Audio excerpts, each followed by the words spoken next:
Wednesday's footy news coming thick and fast. Hello everyone, I'm Matt Thompson. Well, let's begin with the latest chapter in the war of words. It's been Eddie versus Mick.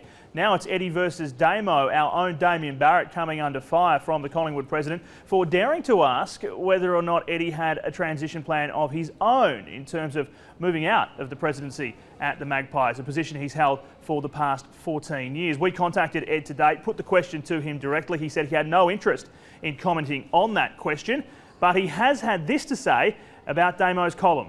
Damien Barrett saying that shows that Damien Barrett needs to pull his head in and report stories accurately and not get carried away on Twitter or any other form of social media.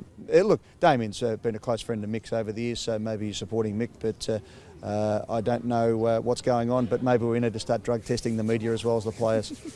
Now, Buddy Franklin has been known to take defenders to school. Today, he went back to school himself. The king of the kids telling Hawks fans a call hasn't been made on skipper Luke Hodge, making the trip west to take on the Eagles. I'm not too sure. I think hopefully he trains tomorrow with us, with the main group, and we'll just see how he pulls up. But no real rush with Hodge. There's no point rushing him back too early. When they get there, they'll find a laid-back John Worsfold, far from stressed about Saturday night's result. We're not going to measure ourselves on 1 week. We have to be a serious contender in this competition. You've got to do it over 22 weeks. History shows that the best performed teams over 22 weeks end up winning the premiership. They finish on top of the ladder or second, and they have good final series. So that's our aim. But Hawthorn is a great challenge for us to look forward to see where we're at and how we're going. Meantime, in Queensland, Saturday night's Q Clash is all about redemption. For Campbell Brown, it's after a controversial off-season. I definitely felt like that I had a point to prove to myself, to the rest of the club, probably to the coaches as well, that I can still play some good footy and that I can still be a positive role model and leader to these guys. And for the Lions, it's about maintaining dominance over their Sunshine State foes. I suppose it's that backyard rivalry, and you always like to beat your neighbour, and we're trying to get that rivalry going. And it's definitely, we try to get a little bit more build up, being a local derby, and the Q Clash is one we want to win. And after the game, well, as you'll hear, Daniel Merritt will be under the pump on the home front. It takes me longer to dry my beard after a shower than it does my hair, so I don't know if it's probably my beard or actually the lack of hair I've got. So it's I'm just going to keep it going and see where it ends up. I've had a tap on the shoulder from my wife to cut it, but it'll probably take a few more taps on the shoulder to eventually get rid of it. As the Blues prepare to take on the Bombers Saturday, coach Brett Ratton has downplayed suggestions Essendon are the underdogs. Well, they get 30 plus shots a game. They're going inside 50 around 60 times. They mark the ball inside 50 on 15 occasions to be in the top four.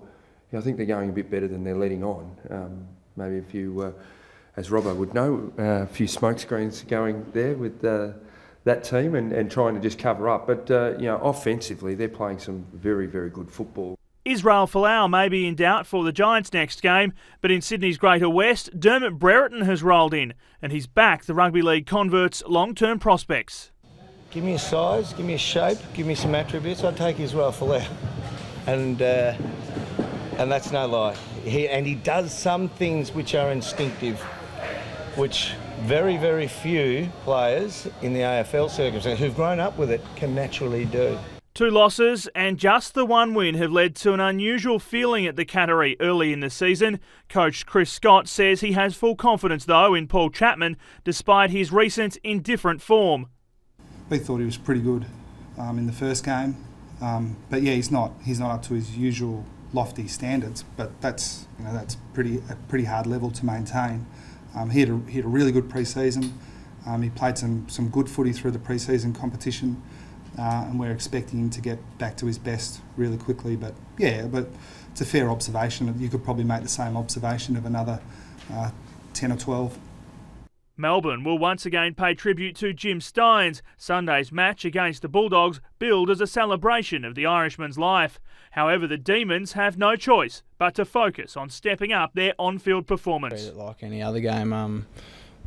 Really, it's just about us trying to improve and continue to work on the areas that have let us down in the first few weeks, and it's great that the Steins family and the footy club could come together, and it's a great celebration. And before we go today, a changing of the guard. For years, Robert Di Domenico has been the AFL's AUSKICK ambassador. Well, not anymore. He's handed over the baton to Hawks premiership star Shane Crawford. Woo woo! There he is. Look at his smiling assassin here. Anyway, son. No, it's just a great opportunity to spread how good this game is, AFL footy, and what a great lifestyle it can lead if you want to be a professional footballer, and most of all, just have fun. Get the kids out being active and having fun, because that's what it's all about. A bit of fun there this morning at Melbourne's Birrarungmar. And that is a wrap on the day's footy news here at afl.com.au. Lots of great stuff online for you right now, so have a click around and we'll talk to you soon.